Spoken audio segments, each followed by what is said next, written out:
Hola oyentes de Radio Sefarad y bienvenidos una semana más a De Cero a Aleph, Matemáticas y Judaísmo con Amelia Muñoz García. Hola Amelia. Buenas tardes. Bueno, nos acercas de nuevo matemáticos judíos o de origen judío aquí a Radio Sefarad. En el caso de hoy, un judío italiano, Guido Ascoli, nacido, cerca de finales del siglo XIX. En efecto, y lo primero que habría que comentar es que Guido no fue el primero en su familia en estudiar matemáticas.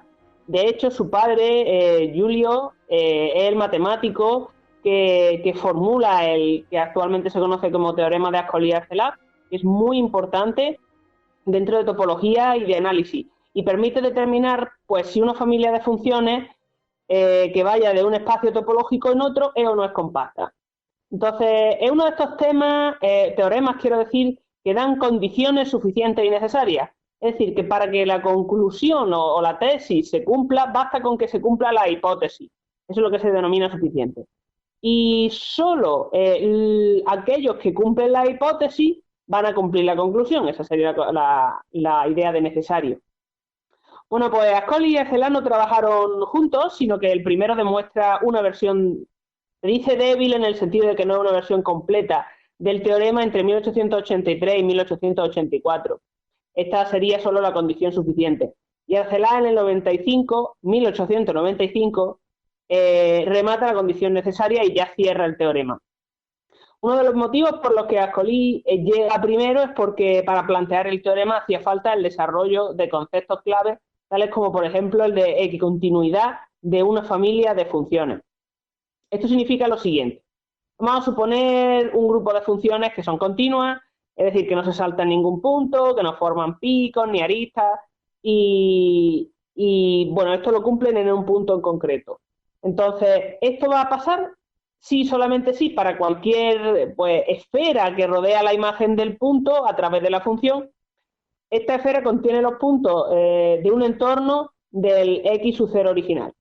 Por ejemplo, vamos a considerar una fresa, que es la época, y como el punto, y en vez de una esfera en torno a la fresa, pues vamos a considerar la caja en la que llega a la frutería. Entonces, si nuestra función fuera una que relacionara las plantas de origen de la fresa con la caja en la que todas acaban, se puede hacer una especie de surco en el suelo del invernadero que rodea todas esas matas que eventualmente nos dan las fresas de la caja. Entonces, he querido hacer mucho hincapié en esto porque la definición de equicontinuidad es fundamental y el teorema de Ascoli-Arcelà es aún más fundamental. Es necesario, por ejemplo, para demostrar el teorema de Cauchy-Peano, para garantizar la existencia de soluciones en problemas de valores iniciales. También es necesario para el teorema de Peter-Weyl, para análisis armónico, para el teorema de Montrel, en análisis complejo, etc. Giulio Ascoli, que va a ser el padre de Guido, él morirá en 1896, 12 años después de probar este resultado, cuando era profesor en la Universidad Politécnica de Milán de álgebra y de cálculo.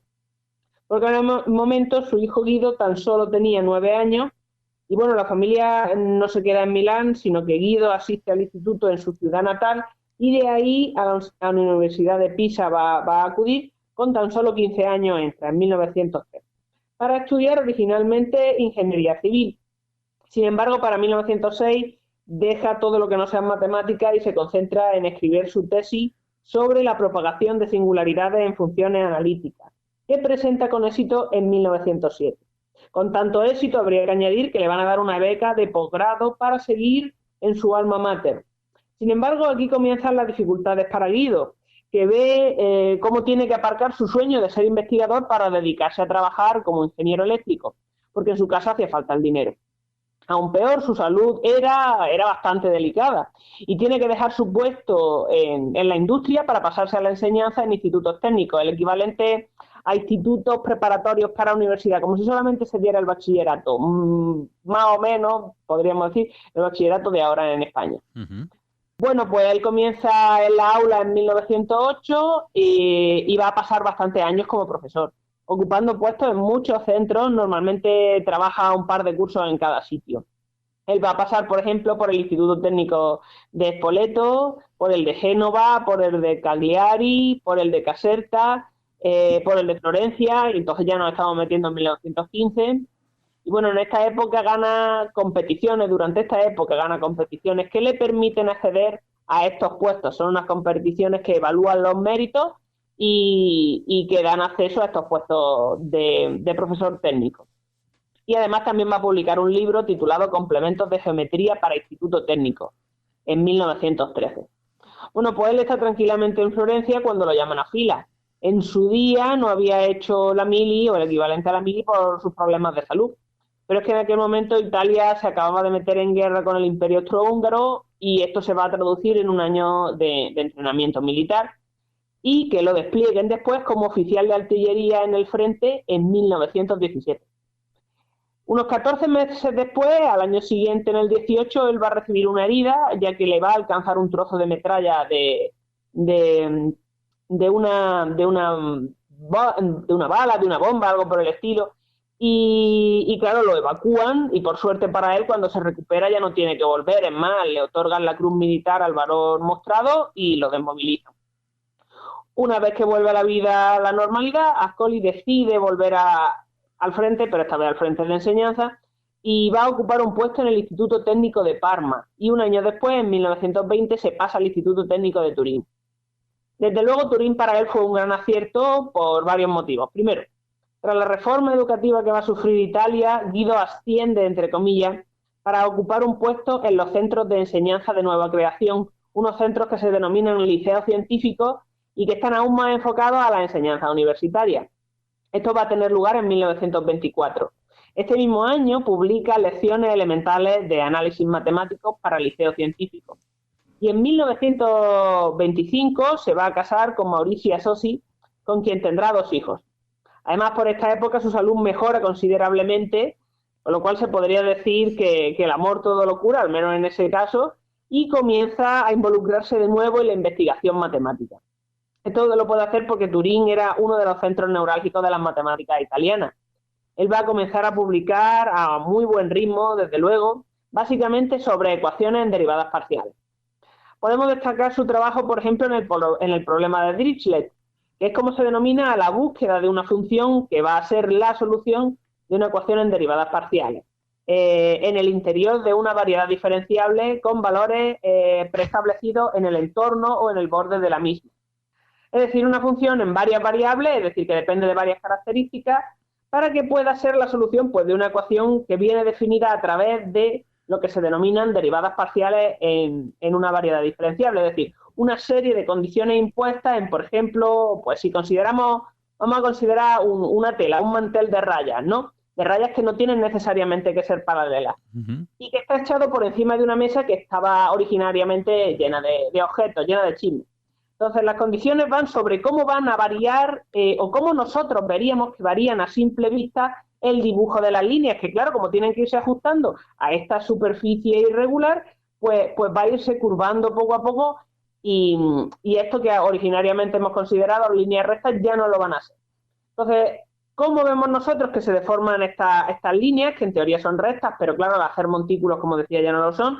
Va a ser, desde luego, un ejemplo un poco sutil de lo que en realidad son el estudio de ecuaciones en derivadas parciales. El dibujo no tienen que ser rectas, desde luego, ni la variedad bidimensional, no tenemos que hablar de un mantel, podría ser en varias dimensiones. Pero bueno, nos hacemos una idea que era lo que a mí me interesaba. La cuestión es que Guido, como su padre, era muy buen matemático y estaba haciendo avances muy importantes. Y esto se suma a que lo estaba haciendo por su cuenta, sin el respaldo de una universidad detrás. Así que decide dar el salto, intenta en 1930 obtener la cátedra de la Universidad de Cagliari por concurso y se queda el tercero. Entonces esto, en lugar de desanimarlo, va a hacer todo lo contrario, lo impulsa a continuar por ahí y va a conseguir un puesto en la Universidad de Pisa un par de años después. Siguiendo su tradición viajera, se pasa a la de Milán en 1984, donde al año siguiente le conceden un premio de la Escuela Normal de Pisa por una monografía que escribe sobre ecuaciones en derivadas parciales de tipo elíptico y parabólico. Desde luego, las ecuaciones en derivadas parciales va a ser lo que más le interesa a Guido a lo largo de toda su carrera. La cosa le iba bien hasta que en 1938 se aprueba el Manifiesto de la Raza, que no solo privaba a los ciudadanos judíos de su nacionalidad, de su ciudadanía, sino también de la posibilidad de trabajar en la educación, en el gobierno y en la banca. Entonces a Guido lo identifican como judío y lo expulsan de la universidad. Él se va a trasladar a Turín con su familia y se encuentra con problemas económicos, por supuesto. Comienza a dar clases particulares y otros trabajos que le plantean a partir de la comunidad judía de Milán. Temiéndose lo peor, un amigo suyo, Mauro Piccone, el director del Instituto de Aplicaciones de la Computación, matemático también, lo anima a no dejar la investigación de las matemáticas a un lado. Con lo peor me refería precisamente a eso, a que un matemático tan brillante como Guido se perdiera en las menudencias del día a día. Entonces, este hombre, Picón, le busca trabajos desde su cargo, pero de tal modo que no puede el gobierno decir nada, por eso de que se estaban incumpliendo las leyes antisemitas. Así que todo se tiene que hacer un poco de tapadillo. De hecho, hay una carta por ahí de Ascoli a Picón donde le agradece todo lo que hace por él a un nivel moral, porque para Guido fue un palo bastante fuerte el tener que abandonar la universidad por segunda vez, y en esta ocasión sin que fuera por una causa adecuada, como era ayudar económicamente a su familia, sino solo por un motivo terrible, desde luego. Por fortuna, tras acabar la guerra, Ascoli va a poder retomar su carrera. La familia había estado viviendo en la comunidad de Dustino San Michele, en la región italiana de Piamonte, que está arriba a la izquierda, ¿no? Y su capital es Turín. Claro, el objetivo era no alejarse demasiado de sitios significativos desde el punto de vista laboral para él. En 1945, 2 años después de llegar allí, se van a volver a Milán para que Guido retome su puesto durante 3 años, antes de volver a Turín ya de manera definitiva en el 48, como catedrático de la universidad. Es curioso porque en su época milanesa, la última época que pasa allí, lo vamos a ver publicando sobre ecuaciones en derivadas parciales. Pero al llegar a su alma mater se dedica tanto a dar cursos de matemáticas superiores, por ejemplo análisis avanzado, teoría de funciones, como también a preparar profesores de secundaria, hasta el punto de que él llega a organizar cursos para prepararlos pues, para las competiciones a las que tendrían que enfrentarse como posibles candidatos cuando se decidieran a buscar trabajo. Lo cual llevó a la publicación del libro Lecciones de Matemáticas Complementarias, que tiene 2 ediciones, una en el 52 y otra en el 54, donde se recoge pues, bueno, el espíritu de este seminario, que era abordar problemas de matemáticas elementales, pero desde el punto de vista del matemático entrenado. A esto se va a unir una serie de actas donde se recogen apuntes y notas de dicho seminario y van a complementar a este libro, ya que van a salir en el 53, en el 55 y en el 57. Y no hay más porque Guido Ascoli va a morir este año, en 1957, 2 semanas después de presidir la reunión en Bolonia de la Comisión Italiana de Enseñanza de las Matemáticas, de la que, por cierto, era presidente desde su fundación en el 55. Además, también era miembro desde el 53 de la Comisión de Institutos de Instrucción Matemática. Y algunos de los otros honores que le habían concedido en su vida fueron, pues por ejemplo, ser elegido miembro correspondiente de la Academia del Licey en el 47 y de la Academia de las Ciencias de Torino en el 52 y del Instituto Lombardo de Ciencias y Letras de Milán. Bueno, pues una vida muy interesante la de Guido Ascoli, este matemático judío italiano del que nos ha hablado hoy Amelia aquí en Radio Sefarad, en este De Cero a Aleph, matemáticas y judaísmo que llegan cada 2 semanas aquí a esta casa. Gracias a ti, esperamos a todos los oyentes en la próxima edición y te esperamos, Amelia. Hasta la próxima.